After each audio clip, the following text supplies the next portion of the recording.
Okay guys, I just did a super cheese fix on this thing, and I know it's super cheese. That little switch was bad, and I don't know what happened to it. It fell out. It's one of those little crappy... Oh, I forgot about one thing I got to do, but anyway, so I took it out, and I know that these wires are kind of thick. But anyway, I just thought that I'd leave some slack in there, put the chassis back in, and then try to mount this little switch here in the front and maybe put the little power thing back over it. It's really not worth it. I mean, it has a great picture and everything, but hell, I don't even know if it works.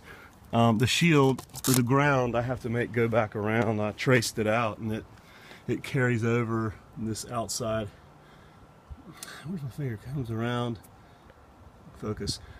Goes around all the shields of the switches, which are all in the front. Crap, sorry guys, right there. And it's like a little series circuit, of course. So when I took that out, I've got to run a jumper right there, I guess. Like it really matters. It's a good running little TV though. I mean, I'd hate to have to wire something like that.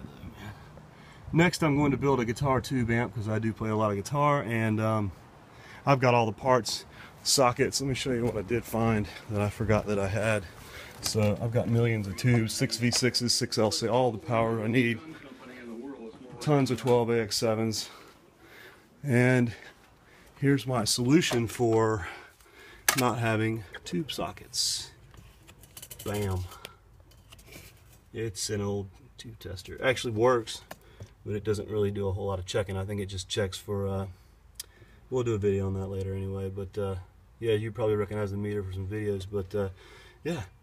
So there's my tube sockets, and a lot of them are redundant, so I could, you know, use some of the, just drill those rivets out and get me some, you know. And actually I found an old Hardkey bass amp at the dump the other day that somebody had taken all the guts out of it. Uses a 12.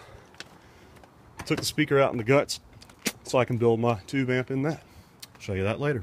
Let's see if this crappy little fix works. I know the wire's heavier than it should be. I just didn't feel like looking for any skinnier wire, and I thought I'd just try to do it like this. Let's see if it even works here. I haven't even soldered any of this yet, but I heard a relay click. I know a lot of you are thinking, why is he wasting his time on this? What a silly thing to do, but anyway, the camera's doing all that. Yeah, the camera's doing that, of course, but it looks perfect here. So anyway, there you go. Use this. This came out of, I can't remember what I took that out of. It's intermittent on or intermittent off. It's got both, and so just gonna probably epoxy that in. You can just go boop and turn it on. Might use it. My wife said she likes it. She wants to use it in the bathroom or something. Maybe I'll find somebody who needs a good TV with a little cheesy power switch on it. So in order to get the chassis back out, I'll have to leave some slack, and it's kind of light wire, but it should be lighter. But anyway, and then a little trick I learned: get you one of these, waller your holes out. A dental tool works pretty good. Thanks for watching. That's the fix on the Zenith.